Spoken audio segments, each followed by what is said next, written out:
Hi అండి, welcome back to home మంత్ర. ఇవాళ వీడియోలో కుక్కర్లో ఈజీగా ఆలు కర్రీని ఎలా ప్రిపేర్ చేసుకోవాలో చూద్దాం. చాలా సింపుల్గా ప్రిపేర్ చేసేసుకోవచ్చు. ఈ కర్రీ చేసుకోవడానికి ముందుగా మిక్సీ జార్లోకి సన్నగా తరిగిన 2 టేబుల్ స్పూన్స్ అల్లం ముక్కలు, ఒక 6 వెల్లుల్లి రెమ్మలు, అలాగే 2 టేబుల్ స్పూన్స్ పచ్చి కొబ్బరిని ముక్కలుగా చేసుకుని వేసుకోవాలి. అలాగే 1 టేబుల్ స్పూన్ ధనియాలు కూడా వేసుకోండి. ధనియాలు కూడా వేసిన తర్వాత వాటర్ ఏమీ వేయకుండా ముందుగా ఒకసారి కొంచెం పల్సిస్తూ ఇలాగ గ్రైండ్ చేసుకోవాలి. వీడియోలో చూపిస్తున్నట్టుగా గ్రైండ్ చేసుకొని తర్వాత కొంచెం వాటర్ పోసుకొని బాగా మెత్తగా వెన్నలాగా పేస్ట్ చేసుకొని పక్కన ఉంచుకోండి. ఇప్పుడు స్టవ్ మీద ఒక కుక్కర్ పెట్టేసుకొని అందులోకి 3 టేబుల్ స్పూన్స్ ఆయిల్ వేసుకోవాలి. ఆయిల్ వేడిన తర్వాత ఇందులోకి ఒక ఉల్లిపాయని ముక్కలుగా కట్ చేసుకొని వేసుకోండి.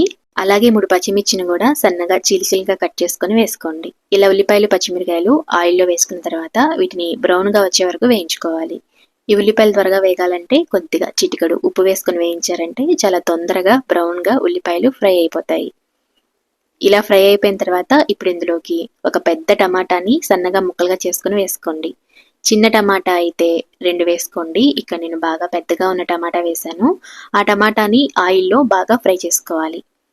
టమాటాలో ఉండే పచ్చివాసన అంతా పోయే వరకు టమాటాని ఆయిల్లో బాగా ఫ్రై చేసుకోండి. మధ్య మధ్యలో గరిటె పెట్టి నొక్కుతూ ఫ్రై చేశారంటే టమాటా త్వరగా మెత్తబడిపోతుంది. ఇలా టమాటాని బాగా ఆయిల్ పైకి తేలే వరకు వేయించుకున్న తర్వాత ఇందులోకి ముందుగా మనం ప్రిపేర్ చేసి పెట్టుకున్న ఈ మసాలా పేస్ట్ని అయితే వేసేసుకోవాలి. ఇలా మసాలా పేస్ట్ వేసేసిన తర్వాత ఈ ఆయిల్లో మసాలా పేస్ట్ని బాగా ఫ్రై చేసుకోండి. మసాలాల్లో ఉండే పచ్చివాసన అంతా పోయే వరకు బాగా వేయించుకోవాలి. మసాలాలో ధనియాలు, అల్లం వెల్లుల్లి అలాగే కొబ్బరి వేసాం కదా, వాటిలో ఉండే పచ్చివాసన అంతా పోయే వరకు ఇలా ఆయిల్లో బాగా ఫ్రై చేసుకోవాలి. మీకు ఇంకా క్రీమీ టెక్చర్ రావాలనుకుంటే కొన్ని జీడిపప్పును కూడా యాడ్ చేసుకొని మసాలా పేస్ట్ని అయితే ప్రిపేర్ చేసుకోవచ్చు. చూడండి, ఇక్కడ ఆయిల్ అయితే పైకి సపరేట్ అవుతూ తేలుతూ ఉంది కదా, అంటే ఈ మనం వేసిన మసాలా అంతా బాగా ఫ్రై అయిపోయింది. మసాలా పేస్ట్ ఇలా బాగా ఫ్రై చేసుకుంటే టేస్ట్ బాగుంటుంది. ఇప్పుడు ఇందులోకి 1 టేబుల్ స్పూన్ ఉప్పు, 1/2 టేబుల్ స్పూన్ పసుపు, అలాగే 1 టేబుల్ స్పూన్ కారం, అలాగే 1/4 టేబుల్ స్పూన్ గరం మసాలా వేసుకోండి. ఈ ఉప్పు, కారం, పసుపు అలాగే గరం మసాలా ఇవన్నీ మసాలా పేస్ట్లో బాగా కలిసేటట్టు కలుపుకుంటూ ఒక 2 నిమిషాలు ఫ్రై చేసుకోవాలి. తర్వాత ఇందులోకి ఒక అరకప్పు బాగా మెత్తగా చిలికిన పెరుగు వేసుకోవాలి. పెరుగుని ఇలా బాగా మెత్తగా చిలికి వేసుకుంటే గ్రేవీ అనేది బాగుంటుంది. తొలకలుగా ఉండకూడదు. అలాగే పెరుగు వేసేటప్పుడు మంటని సన్నని సెగ మీద పెట్టుకోండి. హై ఫ్లేమ్ కానీ మీడియం ఫ్లేమ్ కానీ పెడితే పెరుగు వేసినప్పుడు పెరుగు అనేది విరిగిపోయినట్లుగా అయిపోతుంది. కాబట్టి సన్నని సెగ మీద ఉంచుకొని పెరుగు వేసుకొని ఇలా బాగా మిక్స్ చేసుకోండి. చూడండి, టెక్స్చర్ అనేది ఈ విధంగా ఉండాలి. ఇందులోకి 2 పెద్ద సైజు బంగాళదుంపలు తీసుకుని చెక్కు తీసేసి ముక్కల్ని కడిగేసుకొని ఈ గ్రేవీలోకి వేసుకోండి. కొంచెం మీడియం సైజు ముక్కల్ని కట్ చేసుకోండి.